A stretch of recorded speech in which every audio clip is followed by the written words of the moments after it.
Welcome back to Financial Independence 101. This is Mike. Today I want to talk to you about Biden dropping out of the race, and I'm shocked he didn't do it right after the debate.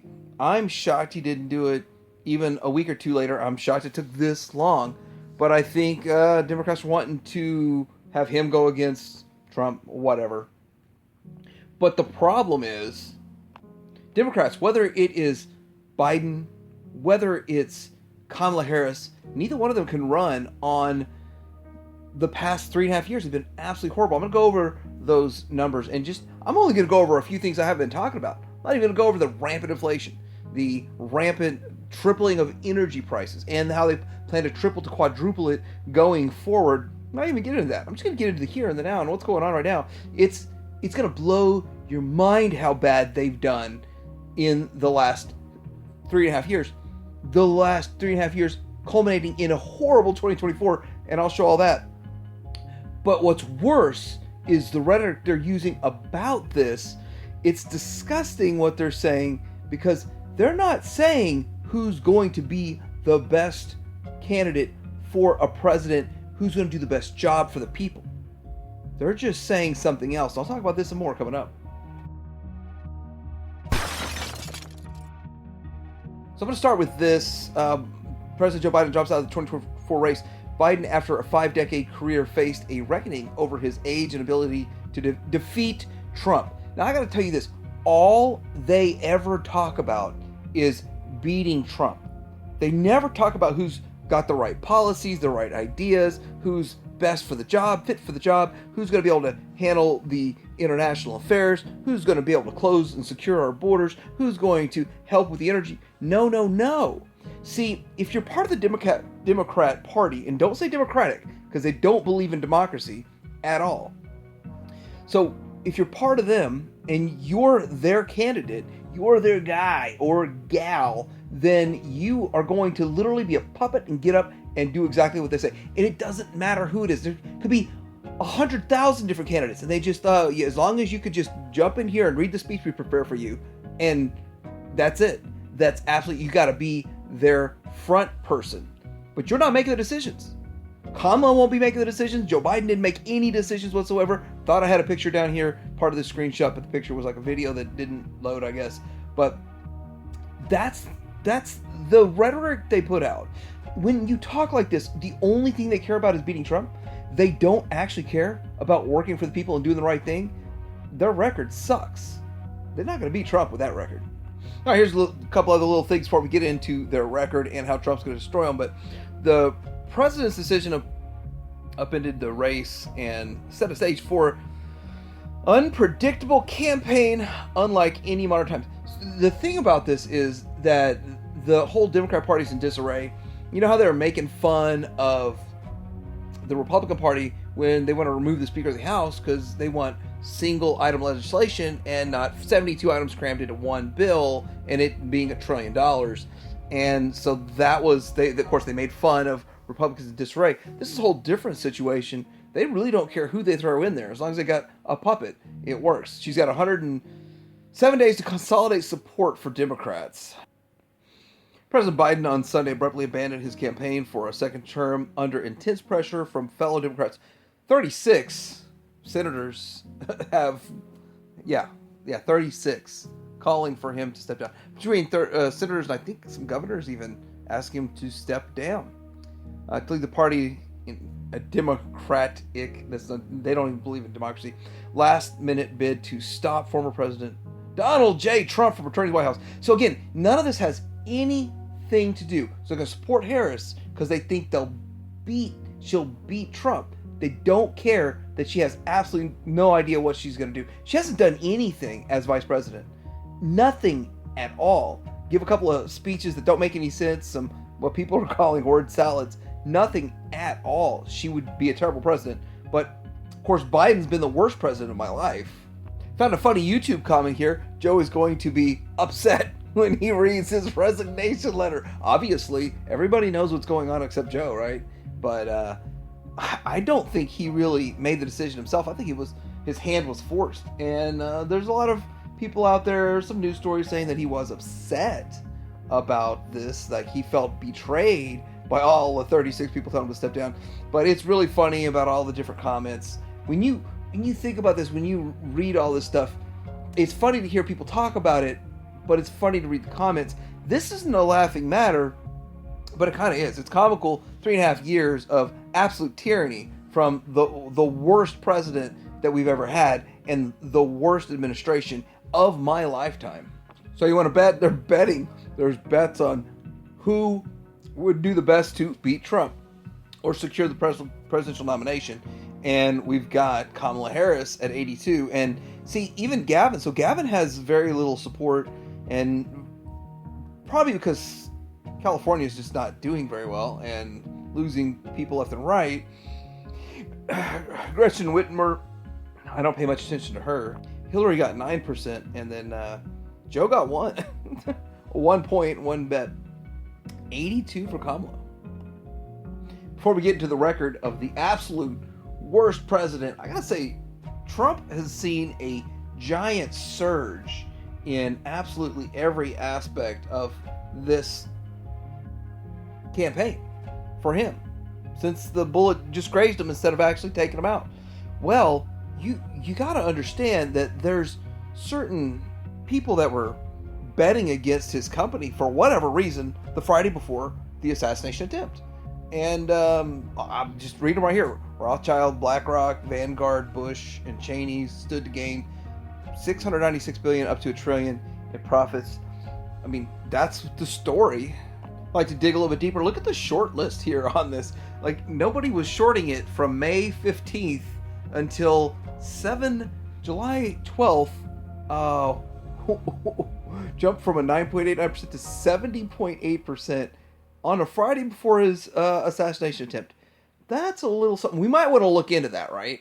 Tell you what, why don't we just ask the assistant FBI director that was sitting right behind Trump and looked the direction of the shooter right before the shooting began, held up something over her head to shield her from it as she pulls out her phone to videotape what happens to Trump.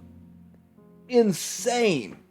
Well, by the way, this was a lone shooter. It's not an inside job. JFK was an inside job. The Democrats offed JFK, and then they offed the person, Lee Harvey Oswald, that killed JFK. Here's the thing. If anybody approaches you that's a Democrat, and they say, hey, you want to assassinate someone for us? You say, no, because you guys had a record of killing whoever does your assassinating for you. So never do any assassinations for Democrats. Or let me just say that, for anybody at all, ever, under any circumstance.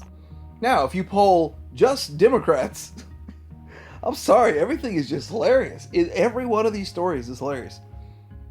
Harris is 2 points behind Trump if you poll just Democrats. Now, you add in some Republicans into that, you get like 70-30. That's the real numbers. And that's the numbers we're going to see at the actual polls in November. All right, one of the BS fantasy made-up court cases is dismissed. Of course, Jack Smith is upset. I don't know, I haven't really paid much attention to this nonsense. I mean, the exact same thing they're accusing him of, they said, oh, Biden did the same exact thing. But, hey, we're just going to go after Trump because we just don't like Trump. Wow, they don't like Trump because Trump doesn't want to be in war. Literally, everyone that was listed that was short in his stock are people that make a lot of money on war. So they just don't want war. And Trump's going to end war. And they got a problem with that. So the court tactics have fallen through. Now, everybody's supposed to dial down the rhetoric. Or at least, that's what Biden said in his speech. Don't want to make him a liar. Well, I don't think you really can't be a liar if tomorrow you don't remember what you said. But with this, they are no longer going to easily get away with calling Trump Hitler. You know, he's Hitler. I mean, we're going to say lowering your taxes and lowering energy bills is the exact same thing as the Holocaust. Millions of people getting gassed and killed in gruesome ways, disgusting, gruesome ways, is exactly the same thing as... I mean, I can't make this stuff up. Trump has never done anything that would remotely put him in the same class as Hitler. But yet you hear Democrats say it every day. Absolutely every day. Well, they stopped it now. They can't say that anymore. So they can't falsely call him Hitler. I mean, for lowering taxes and lowering energy prices. I don't remember Hitler doing either one of those things, by the way. All right, so this is where it just gets fun. It gets good. Let's look at the history. I'm not talking about the 300% inflation in some categories. I'm talking your food bill going through the roof. I'm not talking about the energy and all that kind of stuff. We've talked enough about that.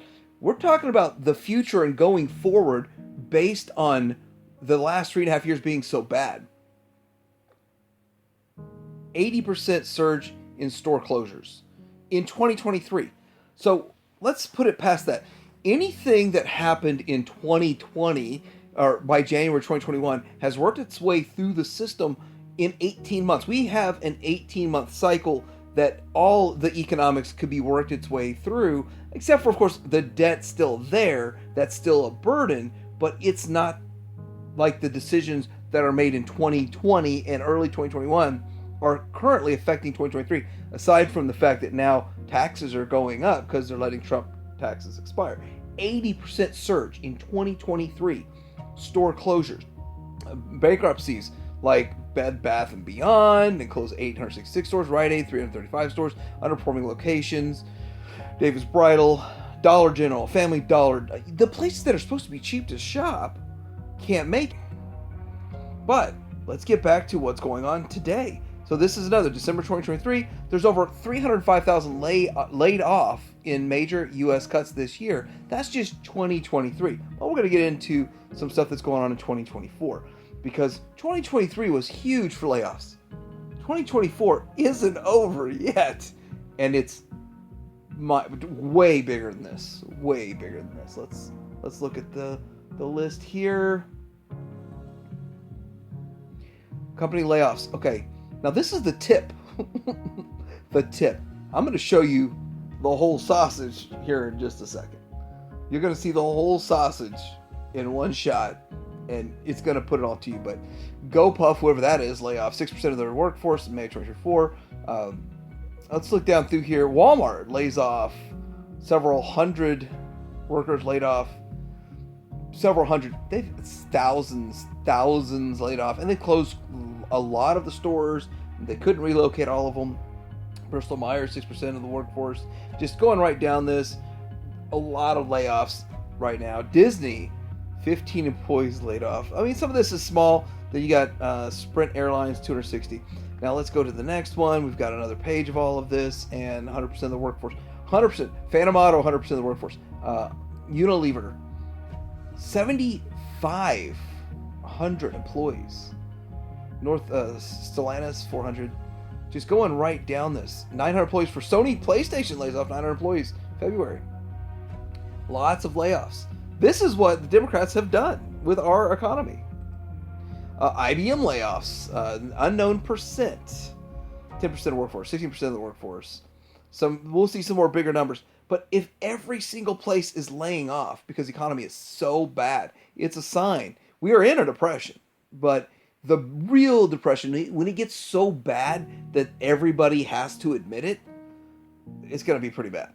It's going to be 25% unemployment. It is ridiculous. The layoffs are just insane. Pixar, 20%. And Treasure Financial, 60-70%. You're about to see the whole sausage, though. I mean, you're just seeing tips. BlackRock, 3%. BlackRock's going to run into problems during the Depression, I guarantee you that. There's the whole sausage. I mean, it looks kind of small and unimpressive if you look at individual, but the whole thing, the big kahuna, that's 2024 and 2024 is not over yet. Oh, yeah, we're a little past the halfway point. So yeah, Biden dropped out of the race, scrambling the campaign for the White House. And there's just no way they're going to be able to beat Donald Trump, but that's all they care about is beat Donald Trump. They don't care if they put a good candidate in there. They don't care if they do anything good for the country, for the citizens. They don't care about affordable energy. All they care about is beating Trump so they continue this wicked, evil, horrible administration. Another Biden 2.0 with Harris would be horrible, and I'm glad Trump's going to win. Anyway, let me know what you think about this in the comments. So like and subscribe. Put next one, put us out.